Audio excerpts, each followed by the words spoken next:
नमस्कार विद्यार्थी मित्रांनो, स्वागत आहे तुमचं गणित शिकूया या यूट्यूब चॅनलमध्ये. विद्यार्थी मित्रांनो, आपण इयत्ता 10वी गणित भाग 2 यामधील प्रकरण 6वे त्रिकोणमिती याचा अभ्यास करत आहोत. त्यामध्ये आज आपण त्रिकोणमितीय नित्य समानता या घटकासंदर्भात माहिती करून घेणार आहोत. चला तर मग आता आजच्या आपण या व्हिडिओला सुरुवात करूया. विद्यार्थी मित्रांनो, तुम्हाला इथे ही आकृती दिसत आहे 6.3. त्यामध्ये हा एक काटकोन त्रिकोण आहे ABC. या काटकोन त्रिकोणाच्या आधारे आपण ही त्रिकोणमितीय नित्य समानता आज अभ्यासणार आहोत. या काटकोन त्रिकोणामध्ये कोन B हा 90 अंशाचा आहे. आता त्यांनी काय विचारलेलं आहे आपल्याला, साइन, कॉस, टॅन, कोसेक, सेक आणि कॉट थिटा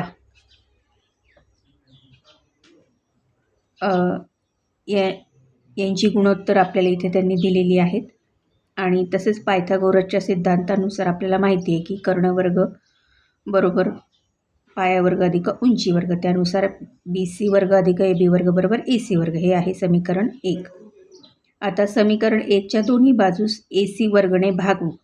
इथे BC वर्ग अधिक AB वर्ग छेद AC वर्ग बरोबर AC वर्ग छेद AC वर्ग, म्हणून BC वर्ग छेद AC वर्ग अधिक AB वर्ग छेद AC वर्ग बरोबर 1. म्हणून BC छेद AC कंसाचा वर्ग अधिक AB छेद AC कंसाचा वर्ग बरोबर 1. म्हणून BC छेद AC काय आहे, साइन थिटा. कारण BC आपल्याला माहीत आहे, इथे A हा कोन थिटा आहे, त्याच्या समोरची बाजू काय आहे BC छेद कर्ण म्हणजे AC, ते इथे आहे साइन थिटा वर्ग. आणि AB छेद AC कॉस थिटा वर्ग, हे पण आपल्याला माहीत आहे. म्हणून साइन थिटा वर्ग हे साइन वर्ग थिटा असे लिहितात आणि कॉस थिटा वर्ग हे कॉस वर्ग थिटा असे लिहितात. म्हणून मग साइन वर्ग थिटा अधिक कॉस वर्ग थिटा बरोबर 1 हे आहे समीकरण 2. आता समीकरण 2च्या दोन्ही बाजू साइन वर्ग थिटाने भागून साइन वर्ग थिटा ते साइन वर्ग थिटा अधिक कॉस वर्ग थिटा ते साइन वर्ग थिटा बरोबर 1 छेद साइन वर्ग थिटा. कारण साइन वर्ग थिटा अधिक कॉस वर्ग थिटा आपण इथे 1 बघितलेले आहे, ते इथे आपण लिहिलं. आता 1 अधिक कॉट वर्ग थिटा बरोबर कोसेक वर्ग थिटा, हे आहे समीकरण 3. तसेच समीकरण 2च्या दोन्ही बाजूस कॉस वर्ग थिटाने भागून आपल्याला काय मिळालेलं आहे, टॅन वर्ग थिटा अधिक 1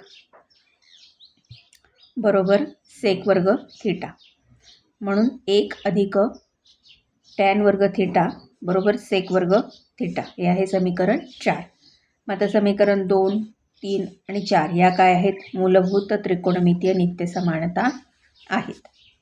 आता यावर आधारित सोडवलेली जी उदाहरणे आहेत त्यांचा अभ्यास करूयात आपण. आता इथे उदाहरण क्रमांक 1 बघा. जर साइन थिटा बरोबर 20/29 असेल तर कॉस थिटाची किंमत काढा.